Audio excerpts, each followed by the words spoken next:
మనసు కన్ను చేసుకుని చూడరలోకం, ఎదను పెంచి పంచుకో ఎంచకు లోపం.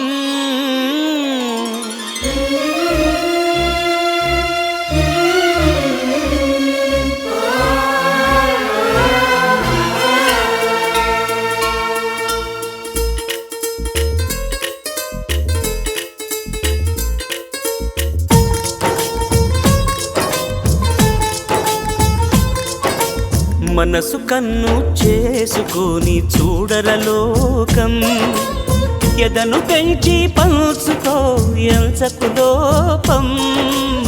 మనసు కన్ను చేసుకొని చూడరలోకం, మనసనేది దీపం, అది మనిషికి రూపం. నీడే తోడు లేకుండా లేదుర దీపం.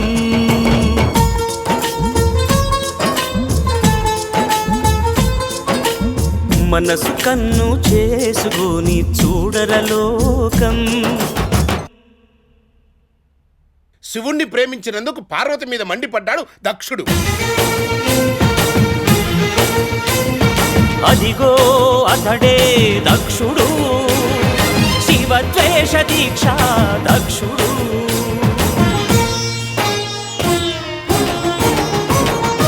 ఏమి చూసి వలచావు శివుణ్ణి, ఎందుకు వరించావు వల్లకాటి విభుణ్ణి. గంగ వెర్రి గంతులవాడు, చందమామ చెందులవాడు, ఎగుడు దిగుడు కన్నులతోనే రగిలిపోవు రసికుడు వాడు. ఏమి చూసి వలచావు శివుణ్ణి, ఎందుకు వరించావు వల్లకాటి విభుణ్ణి.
ప్రేమయే పలికి నాంది ఈ సృష్టికి, గౌరీయే శివుడు ఆది మానవుడు జ్ఞానుల దృష్టికి.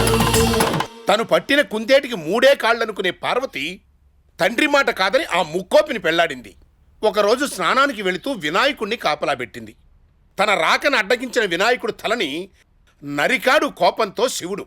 ఏ భార్య అయినా తన బిడ్డని భర్తే చంపితే ఊరుకుంటుందా? తిరిగి అతనితో కాపురం చేస్తుందా? మరి పార్వతి శివుడితో కాపురం ఎందుకు కొనసాగించింది? లక్ష్మి, శివుడి లోపం కోపం. అతని లోపాన్ని అర్థం చేసుకుంది కాబట్టే శివుణ్ణి పార్వతి క్షమించింది. క్షమించి ఊరుకుందా?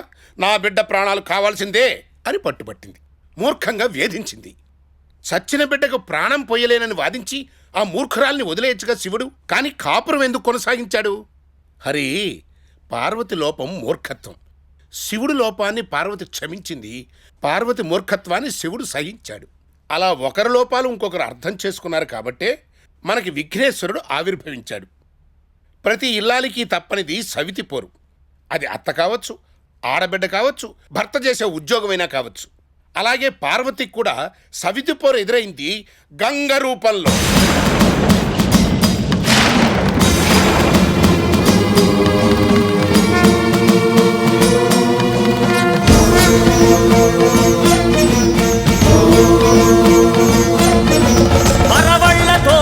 పరుగెత్తి గంగా నింగినేరలు ఏకధారగా పొంగా, శివుడు చూసిన గంగ శివమెత్తిపోయే. పడగెత్తి దూకే తన జటాజూటాలు విసిరినప్పుడు శివుడు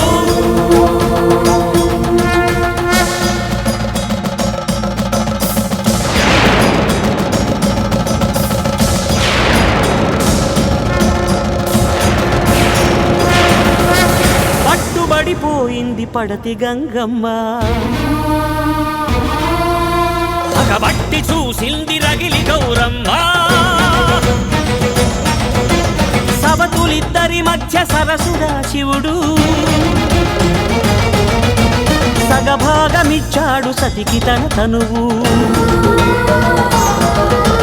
సాంబ శివుడైపోయే ఆ సదా శివుడు అర్ధనారీశ్వరుడు ఆయే ఆ దేవుడు